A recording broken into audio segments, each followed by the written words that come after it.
നമസ്കാരം. കഴിഞ്ഞ ലോക്സഭാ തെരഞ്ഞെടുപ്പിൽ വടകര പാർലമെന്റ് മണ്ഡലത്തിൽ വർഗീയ വിഷം തുപ്പി ജനങ്ങളെ ഭിന്നിപ്പിക്കാനുണ്ടാക്കിയ വ്യാജ കാഫിർ സ്ക്രീൻഷോട്ട് കേസിലൊടുവിൽ യഥാർത്ഥ പ്രതികളുടെ മുഖം മൂടികൾ ഒന്നൊന്നായി അഴിഞ്ഞു വീഴുകയാണ്. കേസിൽ ഡിവൈഎഫ്ഐ നേതാവ് റിബേഷ് രാമകൃഷ്ണനെ രണ്ടാം പ്രതിയാക്കിക്കൊണ്ട് പ്രത്യേക അന്വേഷണ സംഘം വടകര 1ാം ക്ലാസ് മജിസ്ട്രേറ്റ് കോടതിയിൽ ഔദ്യോഗികമായി റിപ്പോർട്ട് സമർപ്പിച്ചിരിക്കുകയാണ്. പോലീസ് അറസ്റ്റ് ചെയ്യാൻ സാധ്യതയുണ്ടെന്ന് മുന്നിൽ കണ്ട് റിബേഷ് ഇതിനോടകം തന്നെ മുൻകൂർ ജാമ്യം നേടിയിരുന്നു. ഈ കേസിൽ 3 ഡിവൈഎഫ്ഐ നേതാക്കൾക്കെതിരെയാണ് അന്വേഷണ സംഘം കേസ് രജിസ്റ്റർ ചെയ്തിരിക്കുന്നത്. ഡിവൈഎഫ്ഐ നേതാവ് ജിതിൻ ഭാസ്കർ 1ാം പ്രതിയും അമൽ 3ാം പ്രതിയുമായാണ് പ്രതിപട്ടികയിലുള്ളത്. തെരഞ്ഞെടുപ്പ് ജയിക്കാൻ ഏത് നീചമായ വർഗീയ കളിയും കളിക്കുമെന്ന ഇടതുപക്ഷ അണിയറ ശൈലിയുടെ വൻ ദുരന്തമുഖമാണ് ഈ സംഭവത്തോടെ തുറന്നു കാട്ടപ്പെട്ടിരിക്കുന്നത്.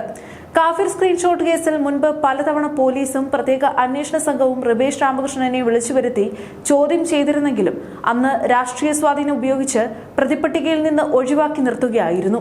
എന്നാൽ കേസിൽ 1ാം പ്രതിയായ ജിതിൻ ഭാസ്കർ വ്യാജമായി നിർമ്മിച്ച കാഫിർ സ്ക്രീൻഷോട്ട് ആദ്യം അയച്ചു കൊടുത്തത് റിബേഷിനാണെന്ന് അന്വേഷണ സംഘം കൃത്യമായി കണ്ടെത്തിയിരുന്നു. തുടർന്ന് റിബേഷ് ഈ വ്യാജ സ്ക്രീൻഷോട്ട് പോരാളി ഷാജി അടക്കമുള്ള ഇടത് സൈബർ ഗ്രൂപ്പുകളിലേക്കും റെഡ് എൻകൗണ്ടർ അടക്കമുള്ള വാട്സാപ്പ് ഗ്രൂപ്പുകളിലേക്കും വ്യാപകമായി പ്രചരിപ്പിക്കാൻ മുൻകൈയെടുക്കുകയായിരുന്നു. കെ ശൈലജ ടീച്ചറെ വിജയിപ്പിക്കാൻ വേണ്ടി എതിർ സ്ഥാനാർത്ഥി ഷാഫി പറമ്പിലിനെയും അദ്ദേഹത്തെ പിന്തുണയ്ക്കുന്നവരെയും വർഗീയവാദികളാക്കി ചിത്രീകരിക്കാനാണ് ഈ ഒരു വ്യാജ സ്ക്രീൻഷോട്ട് നിർമ്മിച്ചത്. എന്നാൽ സത്യം മൂടിവെക്കാൻ എത്ര ശ്രമിച്ചാലും അത് പുറത്ത് വരും എന്നതിന്റെ തെളിവാണ് വടകര കോടതിയിലെ ഈ ഒരു പുതിയ റിപ്പോർട്ട്.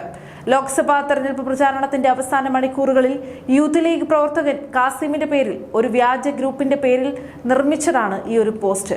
ഇത് പ്രചരിപ്പിച്ച് UDF വടകരയിൽ വർഗീയത കളിക്കുന്നുവെന്ന് പറഞ്ഞ് CPM മാധ്യമങ്ങൾക്ക് മുന്നിൽ വിറളി പൂണ്ടു. എന്നാൽ കാസിമിന് ഇതിൽ യാതൊരുവിധ പങ്കുമില്ലെന്ന് കണ്ടതോടെ അദ്ദേഹം ഹൈക്കോടതിയെ സമീപിക്കുകയായിരുന്നു. ഹൈക്കോടതി പോലീസിനെ കടുത്ത ഭാഷയിൽ വിചാരണ ചെയ്യുകയും ആരാണ് ഈ വർഗീയ സ്ക്രീൻഷോട്ടിന്റെ യഥാർത്ഥ നിർമ്മാതാവെന്ന് കണ്ടെത്താൻ കർശന ഉത്തരവ് നൽകുകയും ചെയ്തതോടെയാണ് പോലീസിന് ഇടതു നേതാക്കളെ പ്രതി ചേർക്കേണ്ടതായി വന്നത്. തങ്ങൾ നിർമ്മിച്ച് പ്രചരിപ്പിച്ച വിഷം ഒടുവിൽ സ്വന്തം നേതാക്കളുടെ കഴുത്തിൽ തന്നെ തൂങ്ങുന്ന കാഴ്ചയാണ് കേരളം കണ്ടത്. ഡിവൈഎഫ്ഐ നേതാക്കൾ ചേർന്നാണ് സാമുദായികൾക്കിടയിൽ ഭിന്നതയുണ്ടാക്കാൻ വേണ്ടി ഈ ഒരു വൻ വ്യാജ പ്രചാരണം നടത്തിയതെന്ന് വ്യക്തമായി കഴിഞ്ഞു. ഒരു തെരഞ്ഞെടുപ്പ് ജയിക്കാൻ വേണ്ടി ഏത് അതിരുകടന്ന അഴുക്കുചാലിലും ഇറങ്ങാൻ മടിക്കാത്ത സൈബർ പോരാളികൾക്ക് കോടതി നൽകിയ കനത്ത തിരിച്ചടി കൂടിയാണിത്. മതസൗഹാർദ്ദം പുലർത്തുന്ന മലബാറിലെ മണ്ണിൽ വർഗീയതയുടെ വിഷവിത്തുകൾ പാകി രാഷ്ട്രീയ നേട്ടമുണ്ടാക്കാൻ നോക്കിയവർ ആരായാലും അവരെ നിയമത്തിന് മുന്നിൽ തന്നെ എത്തിക്കണം. അറസ്റ്റ് ഭയന്ന് മുൻകൂർ ജാമ്യം നേടിയ ഈ നേതാക്കൾക്ക് ഇനി നിയമത്തിന്റെ വിചാരണയിൽ നിന്ന് ഓടി ഒളിക്കാനായി കഴിയില്ല.